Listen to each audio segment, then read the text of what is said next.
माया हर राए असु सुखी वसंदिया जिन्ना माया हर राए। वाहिगुरु जी का खालसा वाहिगुरु जी की फतेह। परम सन्मान जोग चवर छत्र तख्त दे मालक गुरता गद्दी दे तख्त ते सुभाए मान प्रगट गुरां की देह प्रतख हार। धन धन सतगुरु श्री गुरु ग्रंथ साहिब महाराज जी दी परम पवित्र हजूरी दे अंदर नौवें पातशाह श्री गुरु तेग बहादुर साहब महाराज शहीद सतगुरु जी दे पावन तप अस्थान गुरुद्वारा श्री भोरा साहिब जी विखे असू महीने के संगरांद के दिहाड़े सतगुरां दे पावन सजे हुए दीवाना दे विच हाजरियां भर रहे सतगुरु साहिब जी के पवित्र अस्थानां की यात्रा करके सेवा करके गुरबाणी पाठ कथा कीर्तन श्रवण करके जीवन सफल बना रहे गुरु प्यारी खालसा साध संगत जी साहिब जी ने तरस किया है। तरस पया मेहरामत होई सतगुर सज्जन मिलया। सज्जन सतगुरु गुरु तेग बहादुर साहब महाराज गुरु ग्रंथ साहिब जी के दर्शन परसन मिलाप प्राप्त होया है। साध संगत जी जो संगरांद का दिन है सनातन धर्म दे विच इस दिन नूं सूरज की पूजा करन वास्ते विशेष तौर पर चंगा मन्निया जांदा। सूरज की पूजा करके संगरांद वाले दिन समझते ने भी सारा ही महीना साडा हुण सुख ना लंघेगा। संगरांद पंजाबी दे विच ये शब्द पिया है जो दा मूल है नाम वो संक्रांति है। संक्रांत संग भली प्रकार चंगी तरह किसी चीज़ विच तब्दीली आनी। संगरांद वाले दिन मौसम दे विच एकदम तब्दीली आ जाती रोती बदल जाती है। तो सतगुरु महाराज ने सानू ये बाहज दृष्टांत लैके संगरांद का अंतरीव भाव के नाल सिक्ख्या दी है। जिवें कलगीधर साहिब जी नूं जे कोई सिख पुछे महाराज असी भी सूरज की पूजा करनी है कहते करनी तो है पर तू उस सूरज की नहीं करनी जिस दी सनातनी करते फिर किहदी करनी। कहते नमो सूरज सूरजे जो सब सूरजां दा भी सूरज अकाल पुरख वाहिगुरु है जिहदे आसरे सब संसार खड़ा है जिस दे हुक्म दे नाल ये जिस दे भै दे विच सूरज भै विच चंद ये भै विच जिस दे चल रहे हैं तुसीं ओहदी पूजा करनी है। सेवें किरतम पूजा तो महाराज ने सानू हटा के करते दी पूजा दे नाल जोड़न वास्ते 12 महीनों का जो बाहरी प्रकरण लैके संगरांद का जो सूरज नाल संबंधित है कि जदों सूरज एक रास छड्ड के दूजी रास विच प्रवेश करता उस दिन नूं संगरांद कहंदे ने। ते महाराज साहब सानू पवित्र उपदेश महीनावारी बख्श रहे हैं। असू महीने की अज आरंभता हुई है सतगुरु साहब जी की कृपा दे नाल ते मौसम भी तब्दील होया है। वर्खा की रुत के 2 महीने साउण भादों के समाप्त हुई है वर्खा रुत ते अगे हुण पाव स्रोत वाहिगुरु सरद रुत की आरंभता हो रही है। कतक अते असू का महीना जो है सरद रुत के नाल संबंधित ने।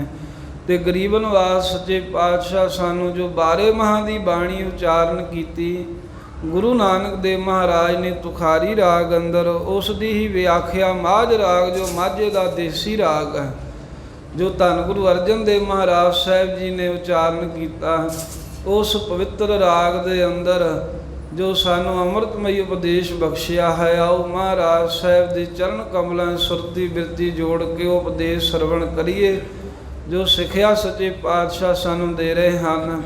ਸਰਵਣ ਕਰਨ ਤੋਂ ਪਹਿਲਾਂ ਹਾਜ਼ਰੀ ਲਵਾਓ, ਰਸਨਾ ਕਰੋ ਪਵਿੱਤਰ। ਸਾਰੀ ਸੰਗਤ ਆਖੋ ਸਤਿਨਾਮ ਸ੍ਰੀ ਵਾਹਿਗੁਰੂ ਸਾਹਿਬ ਜੀ। ਸਤਿਨਾਮ ਸ੍ਰੀ ਵਾਹਿਗੁਰੂ ਸਾਹਿਬ ਜੀ। ਵਾਹਿਗੁਰੂ ਜੀ ਅਸੁਨ ਪ੍ਰੇਮ ਉਮਾਹੜਾ। ਸਾਧ ਸੰਗਤ ਜੀ, ਧੰਨ ਧੰਨ ਸ੍ਰੀ ਗੁਰੂ ਗ੍ਰੰਥ ਸਾਹਿਬ ਮਹਾਰਾਜ ਦੇ ਪਵਿੱਤਰ ਅੰਗ 134 ਦੇ ਬਿਲਕੁਲ ਅਖੀਰ ਤੋਂ ਇਹ ਪਾਵਨ ਸ਼ਬਦ 12 ਮਹਾ ਮਾਝ ਰਾਗ ਦੇ ਵਿੱਚ ਆਰੰਭ ਹੁੰਦਾ ਹੈ, ਜੋ 35 ਦੇ ਸੰਪੂਰਨ ਹੁੰਦਾ ਹੈ। ਅਸੁਨ ਪ੍ਰੇਮ ਉਮਾਹੜਾ, ਅਸੂ ਦਾ ਮਹੀਨਾ ਹੈ ਅਸੁਨ। ਸਤਿਗੁਰੂ ਮਹਾਰਾਜ ਸਾਹਿਬ ਜੀ ਇਹ ਤਾਂ ਵੀ ਉਪਦੇਸ਼ ਦੇ ਰਹੇ ਨੇ ਸਾਨੂੰ, ਕਿਉਂਕਿ ਇੱਕ ਤਾਂ ਹੁੰਦਾ ਸੀ ਨਾ ਵੀ ਮਹੀਨੇ ਦਾ ਨਾਮ, ਜਿਵੇਂ ਪਹਿਲਾਂ ਵਿਚਾਰਿਆ ਵੀ ਪੰਡਤ ਦੱਸਦੇ, ਮਹਾਰਾਜ ਨੇ ਉਸ ਗੱਲ ਤੋਂ ਹਟਾਇਆ ਵੀ ਤੁਹਾਨੂੰ ਉਹਨਾਂ ਕੋਲ ਪੁੱਛਣ ਦੀ ਲੋੜ ਨਹੀਂ। ਦੂਸਰਾ ਇਸ ਤਰ੍ਹਾਂ ਵੀ ਜਿਹੜੇ ਬਜ਼ੁਰਗ ਸਿਆਣੇ ਉਹਨਾਂ ਦੇ ਮਨ 'ਚ ਖਿਆਲ ਹੁੰਦਾ ਹੈ ਵੀ ਜਿਹੜਾ ਮਹੀਨਾ ਚੜ੍ਹਿਆ ਹੈ ਨਾ, ਇਹਦਾ ਨਾਮ ਬਰਕਤ ਵਾਲੀ ਰਸਨਾ ਤੋਂ ਸੁਣ ਲਈਏ ਵੀ ਅੱਜ ਮਹੀਨਾ ਕਿਹੜਾ ਚੜ੍ਹਿਆ ਏ, ਤਾਂ ਉਹ ਆਪਣੇ ਆਪ ਨੂੰ ਖੁਸ਼ ਨਸੀਬ ਮੰਨਦੇ ਨੇ, ਚੰਗਾ ਸਮਝਦੇ ਨੇ। ਤੇ ਫਿਰ ਸਿੱਖਾਂ ਨੇ ਕਿਹਾ, ਹੈ ਪੰਜਵੇਂ ਪਾਤਸ਼ਾਹ ਜੀ ਸਤਿਗੁਰੂ ਅਰਜਨ ਦੇਵ ਮਹਾਰਾਜ, ਤੁਹਾਡੇ ਤੋਂ ਵੱਡੀ ਬਰਕਤ ਵਾਲੀ ਰਸਨਾ ਕਿਹੜੀ ਸਾਡੇ ਵਾਸਤੇ? ਆਪਣੀ ਰਸਨਾ ਤੋਂ ਮਹਾਰਾਜ ਮਹੀਨਿਆਂ ਦੇ ਨਾਮ ਦੱਸੋ। ਤਾਂ ਇਸ ਭਾਵ ਨੂੰ ਮੁੱਖ ਰੱਖ ਕੇ ਸਤਿਗੁਰਾਂ ਬਾਣੀ ਉਚਾਰੀ, ਅਸੁਨ ਪ੍ਰੇਮ ਉਮਾਹੜਾ। ਅਸੁਨ ਅਸੂ ਦਾ ਪ੍ਰਤੱਖ ਜੋ ਮਹੀਨਾ ਚੜ੍ਹਿਆ ਹੈ, ਇਹ ਵੀ ਅਰਥ ਹੈ। ਅਤੇ ਅਸੁਨ ਦਾ ਦੂਸਰਾ ਭਾਵ ਹੈ ਜੋ ਸਾਡਾ ਮਨੁੱਖਾ ਜਨਮ ਹੈ, ਵੀ ਇੱਕ ਅਸੂ ਦਾ ਮਹੀਨਾ ਹੀ ਹੈ। ਦੋਵੇਂ ਸਾਂਝੇ ਤੌਰ 'ਤੇ ਜਾਣ ਲੈਣੇ। ਅਸੁਨ ਪ੍ਰੇਮ ਉਮਾਹੜਾ। ਸਤਿਗੁਰੂ ਸਾਹਿਬ ਕਹਿੰਦੇ, ਧੰਨ ਨੇ ਪਈਓ ਜੀਵ, ਧੰਨਤਾ ਦੇ ਯੋਗ ਹਨ ਉਹ ਗੁਰਸਿੱਖ ਪਿਆਰੇ। ਕੌਣ ਮਹਾਰਾਜ? ਕਹਿੰਦੇ ਅਸੂ ਦੇ ਪ੍ਰਤੱਖ ਮਹੀਨੇ ਦੇ ਅੰਦਰ ਜਿਨ੍ਹਾਂ ਦੇ ਦਿਲ ਦੇ ਵਿੱਚ ਵਾਹਿਗੁਰੂ ਦੇ ਪ੍ਰੇਮ ਦਾ ਉਮਾਹੜਾ ਕਹਿੰਦੇ ਨੇ, ਉਮਾਹਾ ਨੂੰ ਉਤਸ਼ਾਹ ਪੈਦਾ ਹੋਇਆ ਹੈ, ਜਾਂ ਮਨੁੱਖਾ ਜਨਮ ਰੂਪੀ ਅਸੂ ਦੇ ਮਹੀਨੇ 'ਚ ਜਿਨ੍ਹਾਂ ਦੇ ਅੰਦਰ ਪਰਮੇਸ਼ਰ ਨੂੰ ਮਿਲਣ ਦਾ ਪ੍ਰੇਮ ਪੈਦਾ ਹੋਇਆ, ਪ੍ਰੇਮ ਦਾ ਉਤਸ਼ਾਹ ਪੈਦਾ ਹੋਇਆ ਹੈ। ਸਾਧ ਸੰਗਤ ਜੀ, ਜੋ ਮਨ ਹੈ ਸਾਡਾ, ਇਹਦੇ ਵਿੱਚ ਪ੍ਰੇਮ ਹੋਣਾ ਦਸਵੇਂ ਪਾਤਸ਼ਾਹ ਕਹਿੰਦੇ ਜ਼ਰੂਰੀ ਹੈ ਜੇ ਵਾਹਿਗੁਰੂ ਦੇ ਨਾਲ ਮਿਲਣਾ।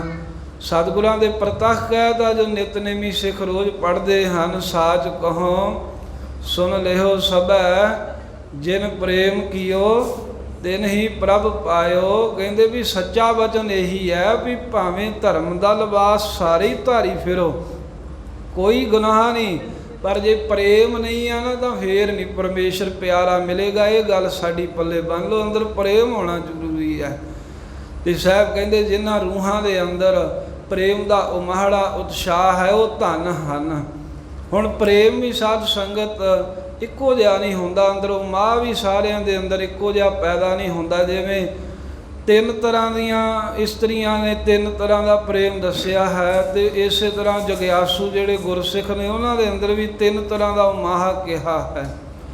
ਇੱਕ ਤਾਂ ਉਹ ਬੀਬੀਆਂ ਹਨ ਜਦੋਂ ਪਤੀ ਦੇ ਪ੍ਰਦੇਸ਼ ਜਾਣ ਦੀ ਖਬਰ ਸੁਣਨ ਤਾਂ ਇੱਕਦਮ ਸੁੰਨ ਹੋ ਜਾਂਦੀਆਂ ਵੀ ਹੁਣ ਅਸੀਂ ਕੀ ਕਰਾਂਗੇ, ਪਰ ਜਦੋਂ ਚਲਿਆ ਜਾਵੇ ਤੇ ਜਾਣ ਬਾਅਦ ਫਿਰ ਬਾਕੀ ਧਿਆਨ ਸਾਰਾ ਕੰਮਾਂ ਕਾਰਾਂ ਵਿਹਾਰਾਂ 'ਚ ਹੀ ਪਰਚ ਜਾਣਾ, ਕੰਮਾਂ ਕਾਰਾਂ 'ਚ ਲੱਗੇ ਰਹਿਣਾ। ਬਸ ਉਹਨਾਂ ਕੁ ਚਿਰ ਸੀ, ਜਦੋਂ ਚਲੇ ਗਿਆ ਫਿਰ ਕੰਮ ਕਾਜਾਂ 'ਚ ਲੱਗ ਗਈਆਂ।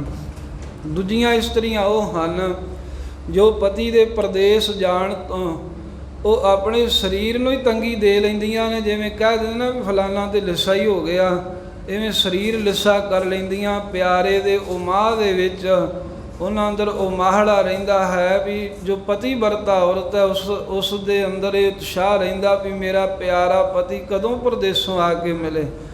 ਉਹ ਇਸ ਦੇ ਵਿੱਚ ਆਪਣਾ ਸਰੀਰ ਹੀ ਸੁਕਾ ਲੈਂਦੀਆਂ ਹਨ, ਰੋਗੀ ਕਰ ਲੈਂਦੀਆਂ। ਤੇ ਤੀਸਰੇ ਦਰਜੇ ਦੀਆਂ ਉਹ ਇਸਤਰੀਆਂ ਹਨ ਜਿਨ੍ਹਾਂ ਨੂੰ ਪਤੀ ਤੋਂ ਵਿਛੜ ਕਰਕੇ ਪਤੀ ਵਰਤਾ ਔਰਤ ਜਦੋਂ ਪਤੀ ਪ੍ਰਦੇਸ਼ ਚਲਾ ਗਿਆ ਤਾਂ ਖਾਣਾ ਪਾਣਾ ਕੁਝ ਵੀ ਚੰਗਾ ਨਹੀਂ ਲੱਗਦਾ, ਨਾ ਤਨ 'ਤੇ ਕੱਪੜਾ ਕੁਝ ਚੰਗਾ ਲੈਣ ਨੂੰ ਚਿੱਤ ਕਰਦਾ, ਨਾ ਭੋਜਨ ਖਾਣ ਨੂੰ ਮਨ ਕਰਦਾ ਹੈ। ਇਹ ਇਸ ਤਰ੍ਹਾਂ ਇਹ 3 ਦਰਜੇ ਦੀਆਂ ਇਸਤਰੀਆਂ ਨੇ। ਇਸੇ ਤਰ੍ਹਾਂ ਹੀ ਜਗਿਆਸੂ ਇਸਤਰੀ ਹੈ, ਭਾਵ ਕਿ ਜੀਵ ਜਿਹੜੇ ਵਾਹਿਗੁਰੂ ਨਾਲ ਪ੍ਰੇਮ ਕਰਦੇ।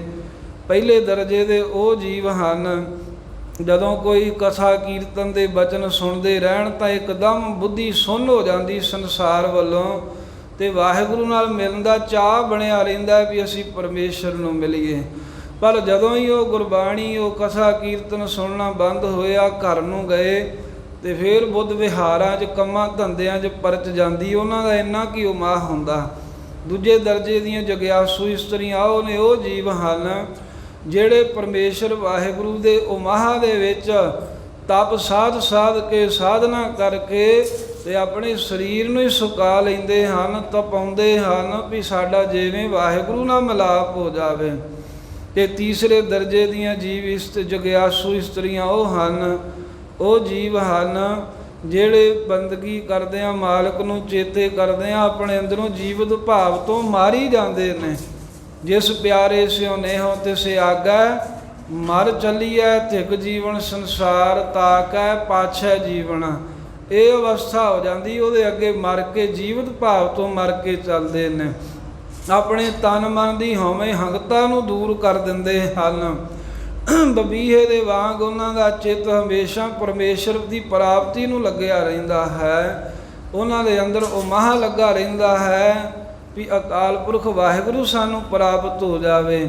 ਸੋ ਇਸ ਪ੍ਰਕਾਰ ਦੇ ਨਾਲ ਸਾਧ ਸੰਗਤ ਜੀ, ਪੰਜਵੇਂ ਪਾਤਸ਼ਾਹ ਕਹਿੰਦੇ ਧੰਨ ਵਡਭਾਗੀ ਨੇ ਉਹ ਸਿੱਖ ਜਿਨ੍ਹਾਂ ਨੂੰ ਅਸੂ ਮਹੀਨੇ ਜਾਂ ਮਨੁੱਖਾ ਜਨਮ ਰੂਪੀ ਅਸੂ ਦੇ ਵਿੱਚ ਵਾਹਿਗੁਰੂ ਪਤੀ ਦੇ ਨਾਲ ਮਿਲਣ ਦਾ ਪ੍ਰੇਮ, ਵਾਹਿਗੁਰੂ ਨਾਲ ਮਿਲਣ ਦਾ ਉਮਾੜਾ ਉਤਸ਼ਾਹ ਪੈਦਾ ਹੋਇਆ ਏ। ਜੋ ਮਿਲੀਐ ਹਰ ਜਾਏ। ਉਹਨਾਂ ਦੇ ਮਨ ਦੀ ਭਾਵਨਾ ਹੁੰਦੀ ਵੀ ਸਾਡੇ ਮਨ 'ਚ ਬੜਾ ਚਾਅ ਹੈ, ਅਸੀਂ ਵਾਹਿਗੁਰੂ ਨੂੰ ਮਿਲਣਾ ਚਾਹੁੰਦੇ ਹਾਂ, ਪਤੀ ਨੂੰ ਪ੍ਰਾਪਤ ਕਰਨਾ ਚਾਹੁੰਦੀਆਂ ਹਾਂ।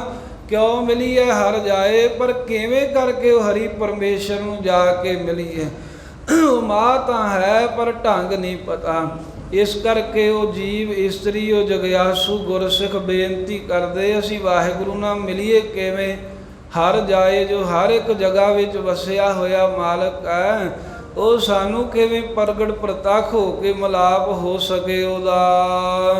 ਮਨ ਤਨ ਪਿਆਸ ਦਰਸ਼ਨ ਘਣੀ। ਉਹਨਾਂ ਵਡਭਾਗੀ ਪੁਰਖਾਂ ਦੇ ਪਾਤਸ਼ਾਹ ਕਹਿੰਦੇ ਮਨ ਵਿੱਚ ਵੀ ਬਹੁਤ ਪਿਆਸ, ਖਾਹਸ਼ ਲੱਗੀ ਹੈ ਵਾਹਿਗੁਰੂ ਦੇ ਦਰਸ਼ਨਾਂ ਦੀ। ਉਹ ਤਨ ਕਰਕੇ ਵੀ ਪਰਮੇਸ਼ਰ ਦੇ ਬਹੁਤੇ ਦਰਸ਼ਨ ਚਾਹੁੰਦੇ ਹਨ। ਸਾਧ ਸੰਗਤ ਜੀ, ਲੋੜ ਹੋਣੀ ਚਾਹੀਦੀ ਹੈ ਨਾ, ਲੋੜ ਤੋਂ ਬਗੈਰ ਨਹੀਂ ਕੁਝ ਹੁੰਦਾ।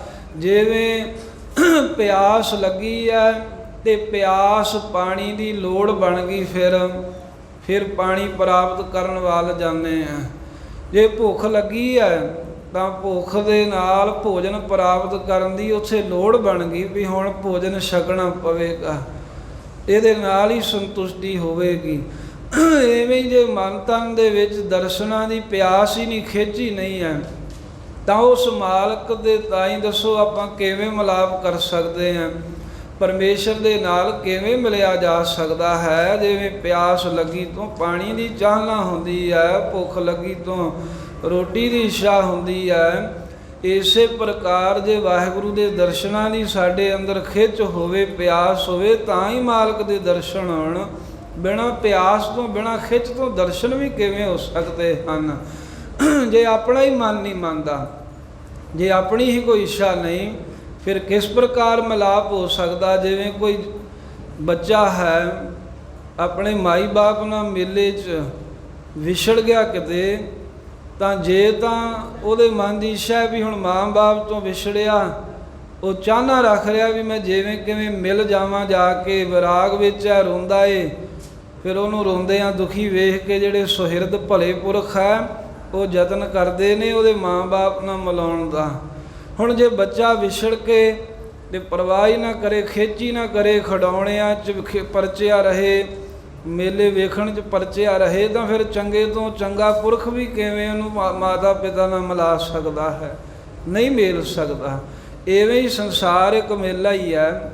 ਪਤੀ ਵਾਹਿਗੁਰੂ ਪਿਤਾ ਜੋ ਸਾਡਾ ਹੈ, ਮਾਤਾ ਪਿਤਾ ਰੂਪ, ਉਹ ਤੋਂ ਜਿਹੜੇ ਜੀਵ ਵਿਛੜ ਕੇ, ਜੇ ਤਾਂ ਅਹਿਸਾਸ ਹੋ ਗਿਆ ਵੀ ਅਸੀਂ ਵਿਛੜੇ ਹਾਂ, ਵਾਹਿਗੁਰੂ ਨਾਲੋਂ ਵਿਛੜਨ ਦਾ ਜੇ ਅਹਿਸਾਸ ਹੋ ਗਿਆ, ਉਹ ਫਿਰ ਉਦਮ ਕਰਦੇ ਆ ਦਰਸ਼ਨ ਕਰਨ ਦੇ ਲਈ, ਉਹ ਹੱਥ ਪੈਰ ਮਾਰਦੇ ਧਰਮ ਵਾਲੇ ਪਾਸੇ, ਫਿਰ ਸੁਹਿਰਦ ਪੁਰਖ ਮਿਲਾ ਵੀ ਦਿੰਦੇ ਆ। ਤੇ ਜੇ ਸਾਧ ਸੰਗਤ ਜੀ ਅਜੀਵ ਸੰਸਾਰ ਦੇ ਪਦਾਰਥਾਂ 'ਚ ਖੇਡਾਂ ਵਾਂਗ ਮੇਲੇ 'ਚ ਪਰਚਿਆ ਰਹੇ, ਫਿਰ ਕੌਣ ਮਿਲਾ ਸਕਦਾ? ਨਹੀਂ ਮਿਲ ਸਕਦਾ ਨਾ। ਇਵੇਂ ਖਿੱਚ ਵੀ ਹੋਣੀ ਚਾਹੀਦੀ ਹੈ ਨਾ, ਸਾਡੇ ਅੰਦਰ ਤਾਂਘ ਹੋਣੀ ਚਾਹੀਦੀ ਹੈ।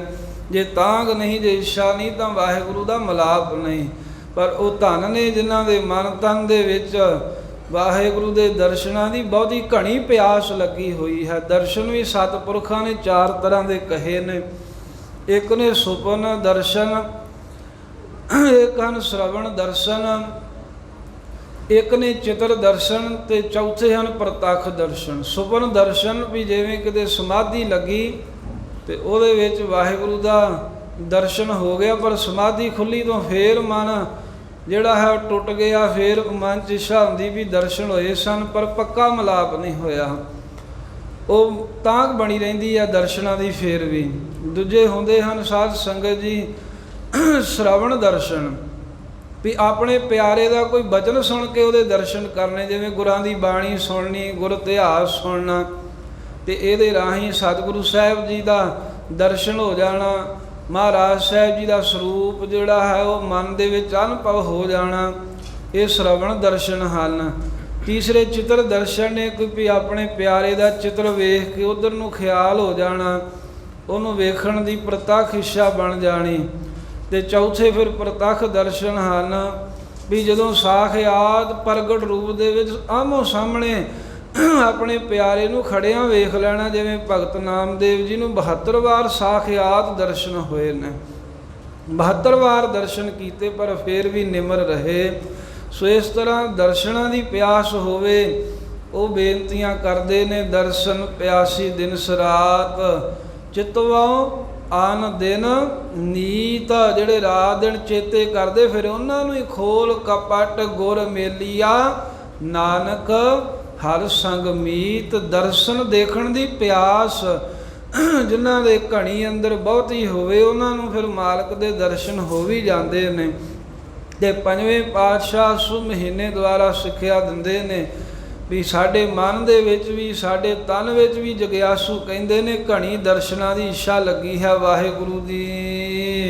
ਕੋਈ ਆਣ ਮਿਲਾਵੇ ਮਾਏ। ਇਹ ਮਾਏ, ਮਾਏ ਦਾ ਅਰਥ ਹੈ ਮਾਂ। ਇੱਥੇ ਹੁਣ ਮਾਂ ਤੋਂ ਭਾਵ ਹੈ ਵੀ ਮਹਾਂਪੁਰਖ ਤਤ ਬੇਤੇ ਸਾਧੂ ਮਹਾਤਮਾ, ਵੀ ਹੇ ਮਹਾਂਪੁਰਖੋ, ਹੇ ਰੱਬ ਦੇ ਪਿਆਰੇ ਸੰਤ ਜਨੋ, ਕੋਈ ਆਓ ਆਣ ਕਰਕੇ ਮੈਨੂੰ ਉਸ ਪਿਆਰੇ ਨਾਲ ਮਿਲਾ ਦਿਓ, ਉਸ ਵਾਹਿਗੁਰੂ ਦੇ ਨਾਲ ਮੇਲ ਕਰਾ ਦਿਓ, ਜਾਂ ਉਸ ਵਾਹਿਗੁਰੂ ਨੂੰ ਲਿਆ ਕਰਕੇ ਭਾਵ ਪ੍ਰਗਟ ਕਰਕੇ ਉਸ ਦੇ ਨਾਲ ਮੈਨੂੰ ਮੇਲ ਦਿਓ ਕੋਈ। ਸੰਤ ਸਹਾਈ ਪ੍ਰੇਮ ਕੇ।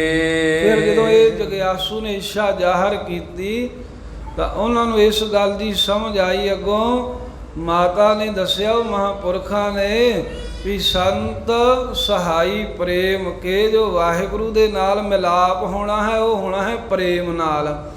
ਤੇ ਪ੍ਰੇਮ ਲੱਗਦਾ ਹੈ ਉਹ ਸੰਤਾਂ ਦੀ ਸਹਾਇਤਾ ਨਾਲ। ਸੰਤ ਕੌਣ ਨੇ? ਹੁਣ ਜਿਹੜੇ ਸਵਾਸ ਸਵਾਸ ਨਾਮ ਜਪਣ ਵਾਲੇ, ਕਿਉਂਕਿ ਦੋਵੇਂ ਨਾਲੋਂ ਨਾਲ ਹੀ ਚੱਲਦਾ ਏ। ਸੱਚ ਝੂਠ ਜਦੋਂ ਦਾ ਸੰਸਾਰ ਬਣਿਆ ਨਾਲੋਂ ਨਾਲ ਚੱਲਦਾ ਹੀ ਆਇਆ।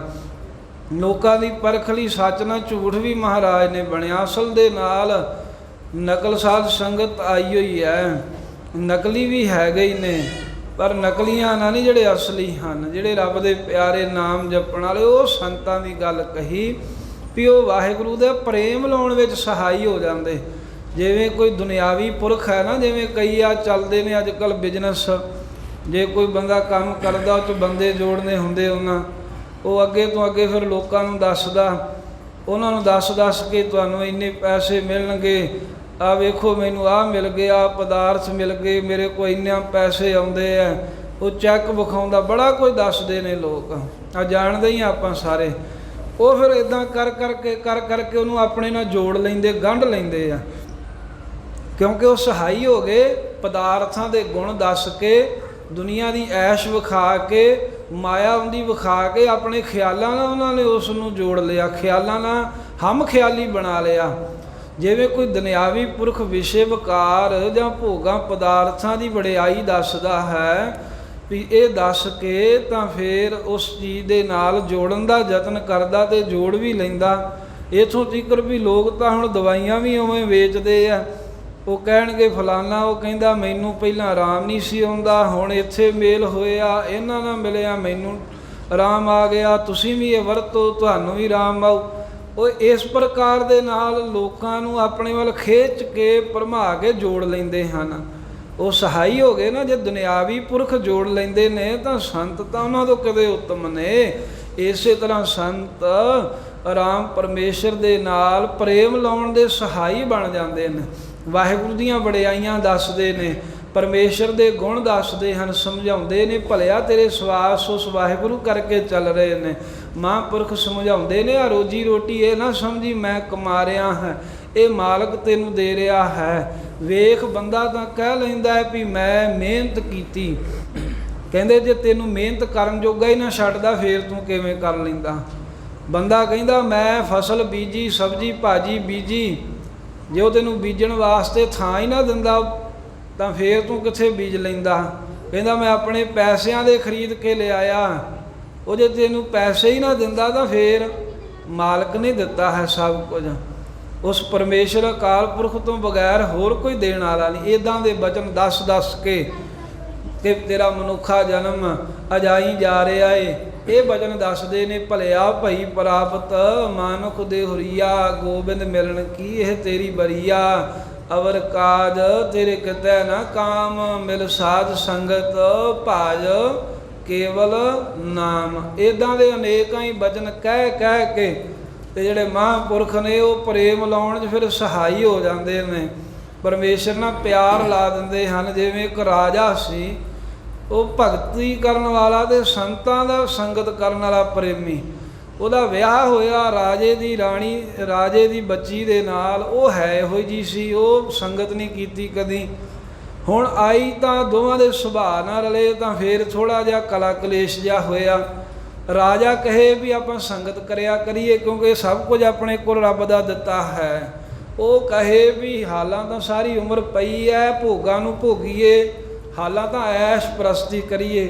ਇੱਥੇ ਹੀ ਖਿਆਲ ਅੜੇ ਹੋਏ ਸਨ। ਉਹ ਮਹਾਂਪੁਰਖਾਂ ਨੂੰ ਰਾਜੇ ਨੇ ਦੱਸਿਆ ਵੀ ਇਉਂ ਹੈ, ਉਹ ਜੋ ਮੇਰੇ ਘਰੋਂ ਮਾਈ ਹੈ ਉਹ ਮੰਨਦੀ ਨਹੀਂ ਹੈ ਸੰਗਤ ਵਾਲੇ ਪਾਸੇ ਨੂੰ, ਤੁਸੀਂ ਕੁਝ ਕਰੋ। ਕਹਿੰਦੇ ਵੀ ਲੈ ਕੇ ਆਵੀਂ ਸਾਡੇ ਕੋਲ। ਅਗਲੇ ਦਿਨ ਚਲੇ ਗਏ।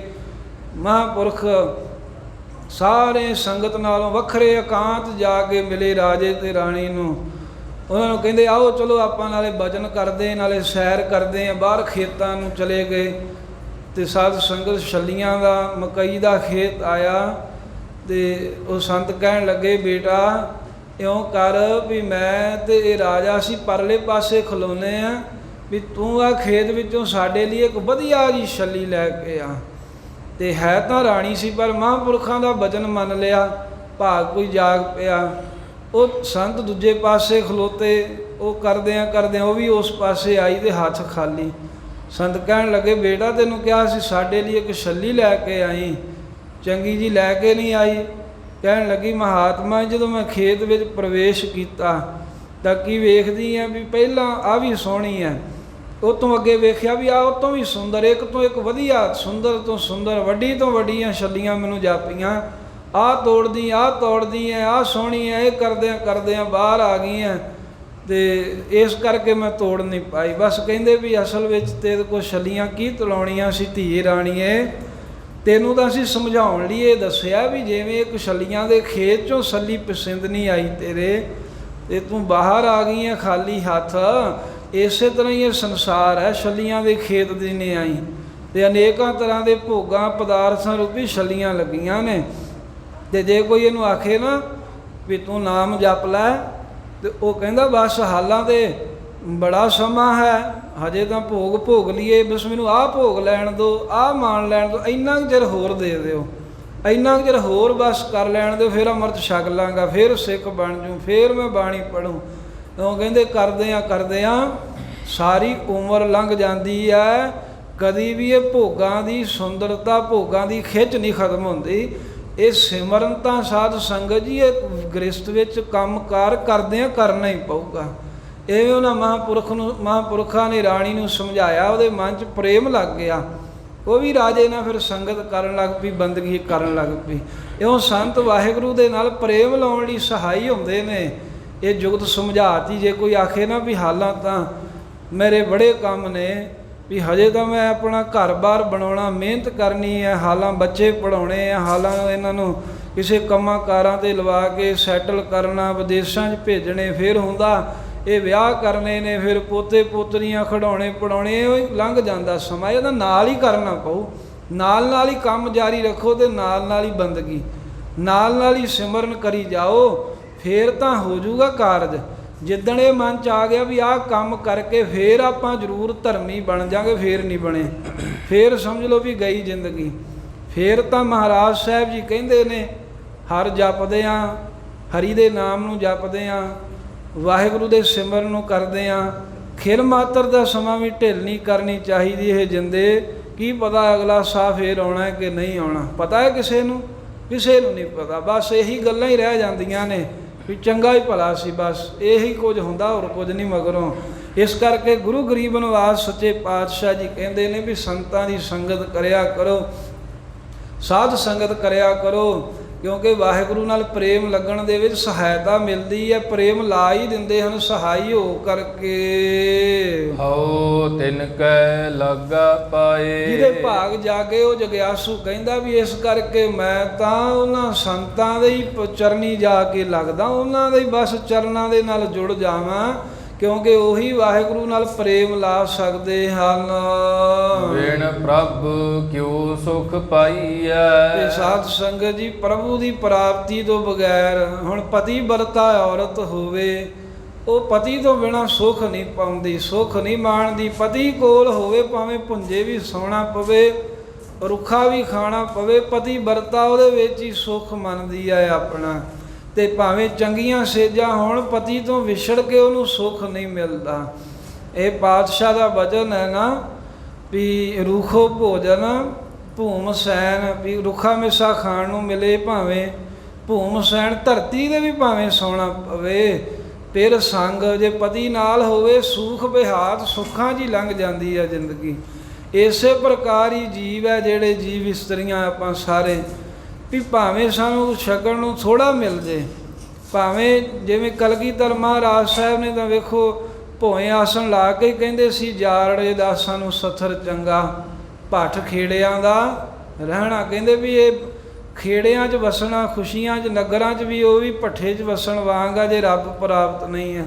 ਰੱਬ ਮਿਲਿਆ, ਵਾਹਿਗੁਰੂ ਨਾਲ ਹੈ, ਤਾਂ ਸਥਰ ਧਰਤੀ 'ਤੇ ਸੌਣਾ ਵੀ ਚੰਗਾ ਹੈ।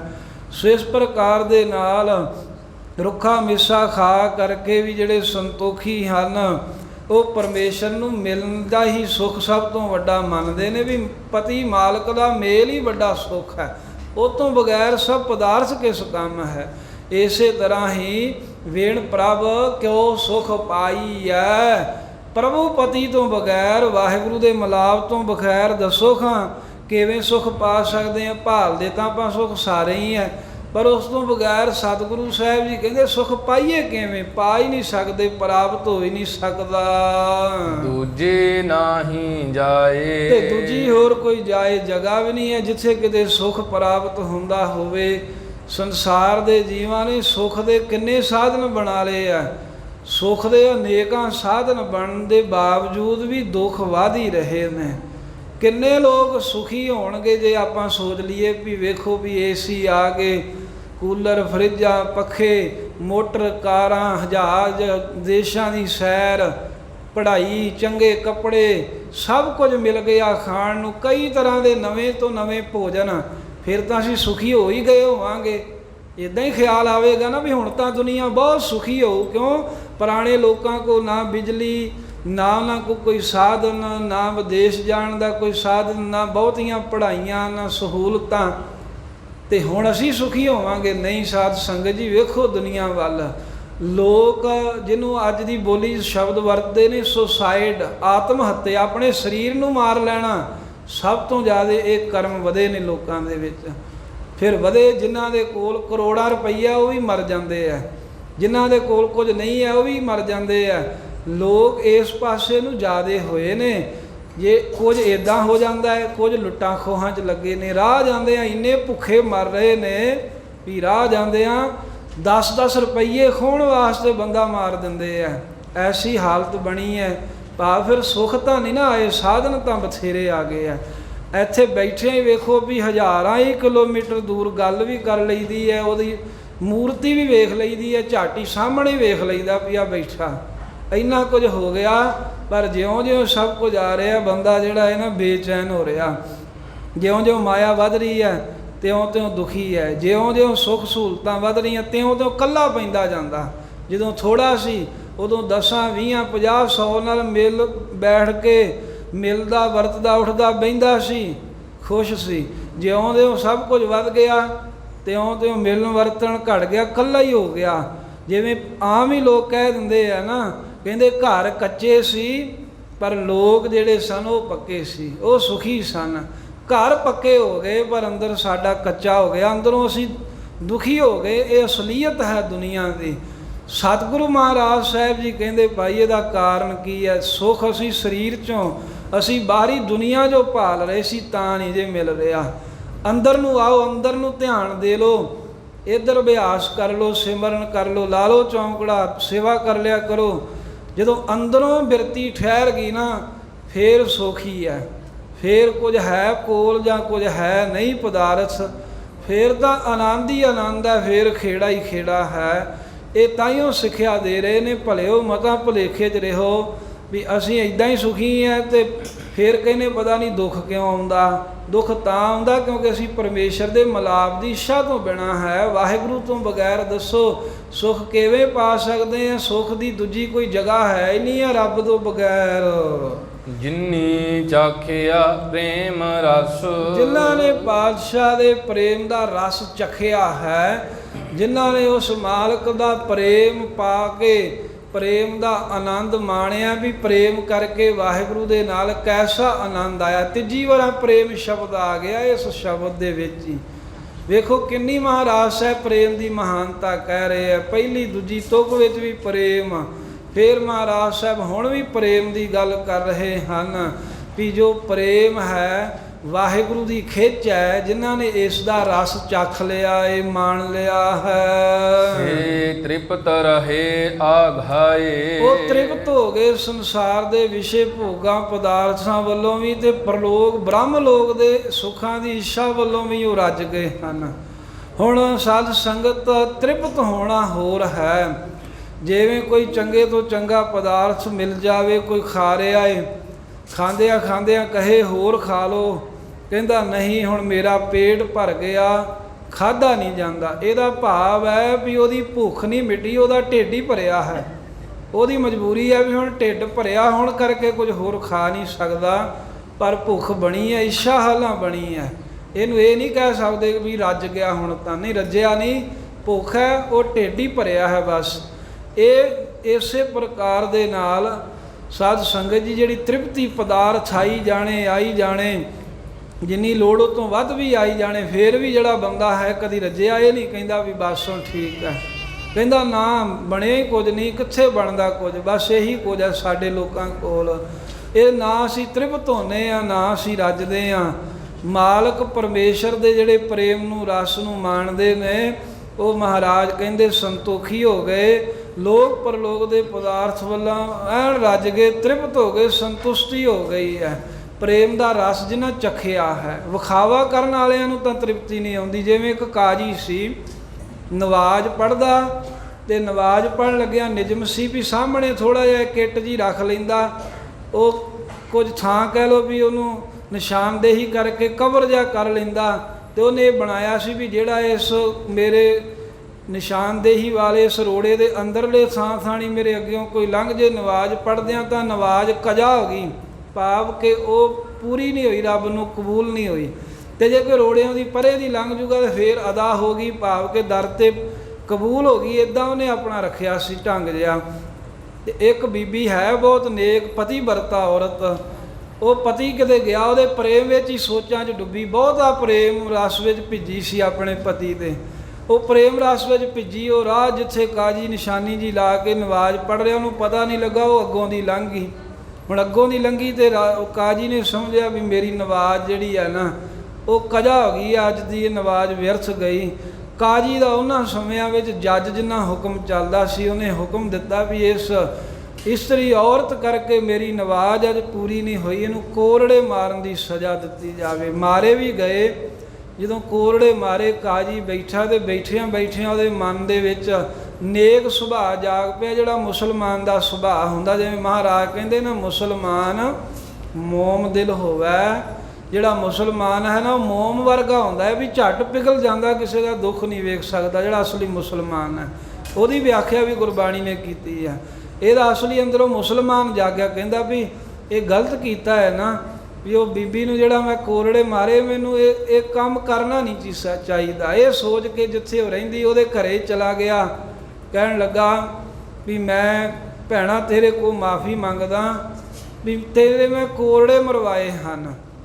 ਤੇ ਜਦੋਂ ਇਹ ਗੱਲ ਕਹੀ ਤਾਂ ਉਹ ਜਿਹੜੀ ਸਾਧ ਸੰਗਤ ਇਸਤਰੀ ਸੀ, ਆਪਣੇ ਪਤੀ ਦੇ ਪ੍ਰੇਮ ਵਿੱਚ ਮਗਨ, ਉਹ ਪ੍ਰੇਮ 'ਚ ਇੰਨੀ ਮਗਨ ਸੀ, ਜਦੋਂ ਕਾਜੀ ਨੇ ਆਵਾਜ਼ ਮਾਰੀ, ਕੁਝ ਕਿਹਾ ਸੁਣਿਆ, ਤਾਂ ਉਦੋਂ ਪ੍ਰੇਮ ਦੀ ਅਵਸਥਾ 'ਚੋਂ ਹੇਠਾਂ ਉਤਰੀ ਤੇ ਕਹਿਣ ਲੱਗੀ, ਕਾਜੀ ਜੀ ਤੁਸੀਂ ਮਾफ़ੀ ਮੇਰੇ ਤੋਂ ਇਹ ਕਿਹੜੀ ਗੱਲ ਦੀ ਮੰਗ ਰਹੇ ਹੋ? ਕਹਿੰਦੇ ਮੈਂ, ਤੂੰ ਨਵਾਜ਼ ਮੇਰੀ ਜਿਹੜੀ ਸੀ ਨਾ, ਉਹ ਕਜਾ ਕਰਦੀ, ਮੈਂ ਤੇਰੇ ਕੋਰੜੇ ਮਰਵਾਏ ਸਨ।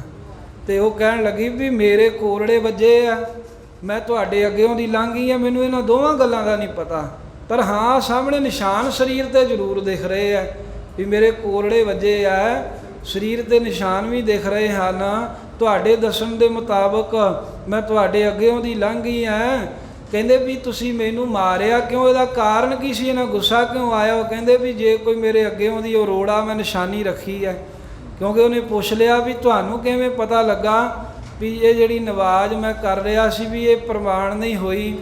ਤੇ ਕਾਜੀ ਨੇ ਦੱਸਿਆ ਵੀ ਐਵੇਂ ਮੈਂ ਇੱਕ ਨਿਸ਼ਾਨੀ ਰੱਖੀ ਹੈ, ਵੀ ਜੇ ਕੋਈ ਉਹਦੇ ਅੰਦਰ ਦੀ ਲੰਘ ਜੇ ਤਾਂ ਮੈਂ ਸਮਝ ਜਾਣਾ ਵੀ ਮੇਰੀ ਨਵਾਜ਼ ਪ੍ਰਵਾਨ ਨਹੀਂ ਹੋਈ। ਤੇ ਤੂੰ ਬੀਬੀ ਉਹ ਮੇਰੇ ਗਾੜੀਆਂ ਦੀ ਉਹਦੇ ਅੰਦਰ ਦੀ ਲੰਘ ਗਈ ਹੈ, ਤਾਂ ਮੈਨੂੰ ਗੁੱਸਾ ਆਇਆ ਤੇ ਤੈਨੂੰ ਕੋਰੜੇ ਮਰਵਾਏ, ਤੇ ਹੁਣ ਮੈਂ ਮਾफ़ੀ ਮੰਗਦਾ, ਮੈਂ ਗਲਤ ਕੀਤਾ ਤੇਰੇ ਨਾਲ। ਉਹ ਹੱਸਣ ਲੱਗ ਪਈ।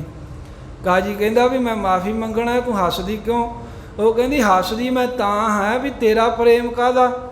ਤੇਰਾ ਤੇ ਜੋ ਨਵਾਜ਼ ਪੜ੍ਹਨਾ ਲੋਕਾਂ ਵਾਸਤੇ ਵੀ ਪਖੰਡ, ਤੇਰੇ ਆਪਣੇ ਵਾਸਤੇ ਵੀ ਕਹਿੰਦੇ ਪਖੰਡੀ ਆ। ਤੂੰ ਆਪਣੇ ਆਪ ਨੂੰ ਵੀ ਧੋਖਾ ਦੇ ਰਿਹਾ ਤੇ ਲੋਕਾਂ ਨੂੰ ਵੀ। ਕਹਿੰਦਾ ਕਿਵੇਂ? ਕਹਿੰਦੇ ਵੇਖ, ਮੈਂ ਇੱਕ ਆਪਣੇ ਦੁਨਿਆਵੀ ਪਤੀ ਦੇ, ਉਹਦੇ ਪਤੀਵਰਤਾ ਧਰਮ ਵਿੱਚ ਪੱਕੀ ਹੋਣ ਕਰਕੇ ਉਹਦੇ ਪ੍ਰੇਮ ਵਿੱਚ ਭਿੱਜੀ ਹੋਈ ਲੰਘ ਗਈ, ਤੇ ਪਤਾ ਹੀ ਨਹੀਂ ਲੱਗਾ ਵੀ ਮੈਂ ਤੇਰੇ ਅੱਗਿਓਂ ਦੀ ਲੰਘੀ ਆ, ਮੈਨੂੰ ਪਤਾ ਹੀ ਨਹੀਂ ਲੱਗਾ ਵੀ ਮੇਰੇ ਕੋਰੜੇ ਵੱਜੇ ਹਨ। ਮੈਂ ਤਾਂ ਹਾਲਾਂ ਆਪਣੇ ਸੰਸਾਰੀ ਪਤੀ ਦੇ ਪ੍ਰੇਮ ਵਿੱਚ ਭਿੱਜੀ ਸਾਂ, ਤੇ ਤੂੰ ਤਾਂ ਵਿਖਾਵਾ ਕਰਦਾ ਵੀ ਮੈਂ ਪਤੀ ਪਰਮੇਸ਼ਰ ਦੇ ਪ੍ਰੇਮ ਵਿੱਚ ਭਿੱਜਾ ਬੰਦਗੀ ਕਰ ਰਿਹਾ। ਕਹਿੰਦੇ ਜੇ ਤੂੰ ਭਿੱਜਾ ਹੁੰਦਾ ਤੈਨੂੰ ਪਤਾ ਹੀ ਨਹੀਂ ਸੀ ਲੱਗਣਾ ਵੀ ਮੇਰੇ ਅੱਗਿਓਂ ਦੀ ਕੌਣ ਲੰਘ ਗਿਆ ਤੇ ਕੌਣ ਨਹੀਂ ਲੰਘ ਗਿਆ। ਅਸਲ ਦੇ ਵਿੱਚ ਤੇਰੀ ਨਵਾਜ਼ ਕਾਜੀ ਦੁਨੀਆ ਦੇ ਲੋਕਾਂ ਨੂੰ ਵੀ ਵਿਖਾਉਣ ਵਾਸਤੇ ਇੱਕ ਧੋਖਾ ਹੈ, ਤੇ ਤੂੰ ਆਪਣੇ ਆਪ ਨੂੰ ਵੀ ਇੱਕ ਧੋਖਾ ਹੀ ਦੇ ਰਿਹਾ, ਇਹ ਤੋਂ ਵੱਧ ਕੁਝ ਨਹੀਂ ਹੈ। ਬੜਾ ਸ਼ਰਮਿੰਦਾ ਹੋਇਆ ਵੀ ਵਾਕਿਆ ਗੱਲ ਠੀਕ ਹੈ, ਵੀ ਜੇ ਪ੍ਰੇਮ ਹੁੰਦਾ ਅੰਦਰ ਤਾਂ ਫਿਰ ਕਿਵੇਂ ਪਤਾ ਲੱਗਣਾ ਸੀ ਅੱਗੋਂ ਦੀ ਲੰਘੀ ਹੈ। ਪ੍ਰੇਮ ਦੀ ਹੀ ਵਾਰਤਾ ਆਉਂਦੀ ਹੈ ਹਜ਼ਰਤ ਅਲੀ ਦੀ। ਹਜ਼ਰਤ ਅਲੀ ਸਾਧ ਸੰਗਤ ਮੁਹੰਮਦ ਸਾਹਿਬ ਦਾ ਜੋ ਉਸ ਦੀ ਬੱਚੀ ਦੇ ਨਾਲ ਇਹਦਾ ਨਿਕਾਹ ਹੋਇਆ, ਤੇ ਜੰਗ ਦੇ ਵਿੱਚੋਂ ਅਣਿਆਲਾ ਤੀਰ ਸਰੀਰ ਵਿੱਚ ਵੱਜ ਗਿਆ। ਅਣਿਆਲਾ ਹੁੰਦਾ ਕੰਡਿਆਂ ਵਾਲਾ, ਜਿਵੇਂ ਆਰਾ ਹੁੰਦਾ ਨਾ, ਐਵੇਂ ਆਰੇ ਵਰਗੇ ਹੁੰਦੇ ਨੇ, ਤਿੱਖੀ ਨੋਕ। ਉਹ ਜਦ ਖਿੱਚਣ ਦੇ ਖਿੱਚੇ ਤੋਂ ਮਾਸ ਦੀਆਂ ਬੋਟੀਆਂ ਨਾਲ ਆਉਂਦੀਆਂ ਨੇ, ਤੇ ਤੜਫੇ ਬੜਾ ਹਜ਼ਰਤ ਅਲੀ। ਸਾਥੀਆਂ ਨੇ ਕਿਹਾ ਹੁਣ ਕਰਾਂਗੇ ਕੀ? ਕਹਿੰਦੇ ਉਹ ਕਰੋ ਵੀ ਹੁਣ ਰਹਿਣ ਦਿਓ, ਜਦੋਂ ਨਵਾਜ਼ ਦਾ ਸਮਾਂ ਹੋਊਗਾ ਮੈਂ ਨਵਾਜ਼ ਅਦਾ ਕਰਾਂਗਾ, ਜਦੋਂ ਮੈਂ ਨਵਾਜ਼ ਅਦਾ ਕਰਦਿਆਂ ਸਿਜਦੇ ਵਿੱਚ ਹੋਵਾਂਗਾ ਨਾ, ਤੁਸੀਂ ਉਦੋਂ ਇਹ ਤੀਰ ਖਿੱਚਿਓ। ਉਹਨਾਂ ਉਵੇਂ ਹੀ ਕੀਤਾ। ਉਹ ਜਦੋਂ ਹਜ਼ਰਤ ਅਲੀ ਨੇ ਸਾਧ ਸੰਗਤ ਨਵਾਜ਼ ਪੜ੍ਹੀ, ਨਵਾਜ਼ ਪੜ੍ਹਦਿਆਂ ਮੁਸਲਮਾਨ ਜਦੋਂ ਸਿਜਦਾ ਕਰਦੇ, ਉਹ ਸਿਜਦੇ 'ਚ ਗਿਆ, ਉਹ ਸਾਥੀਆਂ ਨੇ ਤੀਰ ਜੋ ਕਾਨੀ ਚੁਭੀ ਸੀ ਸਰੀਰ 'ਚੋਂ ਖਿੱਚ ਦਿੱਤੀ, ਤੇ ਉਹ ਖਿੱਚਦਿਆਂ ਮਾਸਾ ਤਕਲੀਫ ਨਾ ਹਜ਼ਰਤ ਨੇ ਮੰਨੀ। ਬਾਅਦ ਵਿੱਚ ਪੁੱਛਿਆ ਵੀ ਇਹ ਕੀ ਕਾਰਨ ਹੈ? ਵੀ ਪਹਿਲਾਂ ਅਸੀਂ ਤੀਰ ਖਿੱਚਦੇ ਤੁਸੀਂ ਹਾਏ ਹਾਏ ਕਰ ਰਹੇ ਸੀ, ਹਾਏ ਅੰਮਾ, ਜਦੋਂ ਤੁਸੀਂ ਸਿਜਦਾ ਕਰਨ ਲੱਗੇ ਅਸੀਂ ਉਦੋਂ ਕਮਾਨ ਤੁਹਾਡੇ ਕਹਿਣ 'ਤੇ ਵਾਹਿਗੁਰੂ ਤੀਰ ਖਿੱਚਿਆ, ਫਿਰ ਤੁਹਾਨੂੰ ਪਤਾ ਕਿਉਂ ਨਹੀਂ ਲੱਗਾ? ਉਹ ਕਹਿੰਦਾ ਅਸਲ ਵਿੱਚ ਜਦੋਂ ਮੈਂ ਨਵਾਜ਼ ਨਹੀਂ ਸੀ ਪੜ੍ਹ ਰਿਹਾ, ਉਹ ਮੈਂ ਸਰੀਰ ਨਾਲ ਜੁੜਿਆ, ਤੇ ਜਦੋਂ ਮੈਂ ਨਵਾਜ਼ ਪੜ੍ਹ ਰਿਹਾ ਹੋਣਾ ਉਦੋਂ ਪ੍ਰੇਮ ਰਸ ਦੇ ਵਿੱਚ ਐਸਾ ਭਿੱਜ ਜਾਣਾ ਵੀ ਰੱਬ ਨੂੰ ਸਿਜਦਾ ਕਰਦਿਆਂ ਫਿਰ ਮੈਨੂੰ ਆਪਣੇ ਸਰੀਰ ਦੀ ਖਬਰ ਨਹੀਂ ਰਹਿੰਦੀ। ਤੇ ਜਦੋਂ ਤੁਸੀਂ ਇਹ ਤੀਰ ਖਿੱਚਿਆ ਮੈਨੂੰ ਆਪਣੇ ਸਰੀਰ ਦੀ ਖਬਰ ਕੋਈ ਨਹੀਂ ਸੀ, ਮੈਨੂੰ ਤਕਲੀਫ ਤਾਂ ਨਹੀਂ ਹੋਈ। ਇੱਕ ਤਾਂ ਇਹ ਹੁੰਦੀ ਹੈ ਪ੍ਰੇਮ ਦੇ ਰਸ ਦੀ ਅਵਸਥਾ। ਬਾਬਾ ਬੰਦਾ ਸਿੰਘ ਬਹਾਦਰ ਸਰੀਰ ਨੋਚ ਦਿੱਤਾ ਜਮੂਰਾਂ ਦੇ ਨਾਲ, ਪਰਵਾਹ ਨਹੀਂ ਹੋਈ। ਭਾਈ ਮਨੀ ਸਿੰਘ ਉਹਨਾਂ ਦੇ ਸਰੀਰ ਦੇ ਬੰਦ ਕੱਢ ਦਿੱਤੇ, ਪਰ ਸੁਖਮਨੀ ਸਾਹਿਬ ਦਾ ਪਾਠ ਅੰਦਰੋਂ ਚੱਲਦਾ ਰਿਹਾ। ਕਿੰਨੇ ਹੋਰ ਸ਼ਹੀਦ ਆਰੇ ਨਾ ਚੀਰੇ ਗਏ, ਪਰ ਦੋਵਾਂ ਹਿੱਸਿਆਂ 'ਚ ਜਪਜੀ ਸਾਹਿਬ ਦੇ ਪਾਠ ਦੀ ਆਵਾਜ਼ ਆਉਂਦੀ ਰਹੀ। ਇਹ ਹੈ ਜਿਨ੍ਹਾਂ ਨੇ ਪ੍ਰੇਮ ਦਾ ਰਸ ਚੱਖਿਆ। ਉਹ ਤਾਂ ਬਸ ਮਗਨ ਨੇ। ਜਿਹੜੇ ਪਖੰਡੀ ਹਨ ਉਹ ਕਾਜੀ ਵਾਲੀ ਹਾਲਤ ਵੀ ਉਹ ਬਸ ਨਿਸ਼ਾਨੀਆਂ ਹੀ ਲਾਉਂਦੇ ਫਿਰਦੇ, ਉਹਨਾਂ ਨੂੰ ਇੱਧਰ ਉੱਧਰ ਹੀ ਧਿਆਨ ਹੈ, ਬਸ ਉਹਨਾਂ ਦੇ ਅੰਦਰ ਕੋਈ ਪ੍ਰੇਮ ਨਹੀਂ ਜਾਗਦਾ। ਸੋ ਧੰਨ ਗੁਰੂ ਅਰਜਨ ਦੇਵ ਪਾਤਸ਼ਾਹ, ਪੰਜਵੇਂ ਪਾਤਸ਼ਾਹ, ਸੱਚੇ ਪਾਤਸ਼ਾਹ ਕਿਰਪਾ ਕਰਕੇ ਕਹਿੰਦੇ ਨੇ ਜਿਨ੍ਹਾਂ ਵਾਹਿਗੁਰੂ ਦੇ ਪ੍ਰੇਮ ਦੇ ਰਸ ਨੂੰ ਮਾਣ ਲਿਆ ਉਹ ਰੱਜ ਗਏ ਨੇ ਲੋਕ ਤੇ ਪਰਲੋਕ ਦੇ ਭੋਗਾਂ ਪਦਾਰਥਾਂ ਦੀ ਖਾਸ ਵੱਲੋਂ। ਆਪ ਤਿਆਗ ਬਿਨਤੀ ਕਰਹਿ।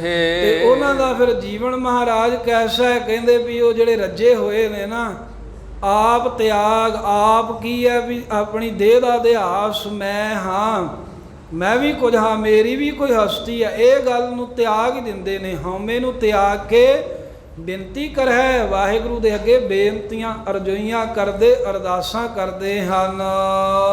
ਲੇਹੋ ਪ੍ਰਭੂ ਲੜ ਲਾਏ। ਐਵੇਂ ਕਹਿੰਦੇ ਨੇ ਉਹ ਸਦਾ, ਹੈ ਪ੍ਰਭੂ ਪਰਮੇਸ਼ਰ ਸਾਨੂੰ ਮਹਾਰਾਜ ਆਪਣੇ ਨਾਮ ਰੂਪੀ ਲੜ ਪੱਲੇ ਨਾ ਲਾਓ, ਆਪਣੇ ਮਹਾਰਾਜ ਉਪਦੇਸ਼ ਰੂਪੀ ਪੱਲੇ ਨਾਲ ਲਾ ਲਿਓ, ਆਪਣੀ ਸ਼ਰਨ ਵਿੱਚ ਲਾ ਲਿਓ। ਬੇਨਤੀਆਂ ਕਰਨੀਆਂ ਚਾਹੀਦੀਆਂ। ਗੁਰੂ ਗੋਬਿੰਦ ਸਿੰਘ ਮਹਾਰਾਜ ਆਗਰੇ ਗਏ ਸਨ ਬਹਾਦਰ ਸ਼ਾਹ ਨੂੰ ਮਿਲਣ। ਵੱਡਾ ਕਾਜੀ ਆਇਆ, ਉਹਦਾ ਕਹਿਣ ਲੱਗਾ ਮਹਾਰਾਜ ਰੱਬ ਦੀ ਪ੍ਰਾਪਤੀ ਕਿਵੇਂ ਹੋਵੇ?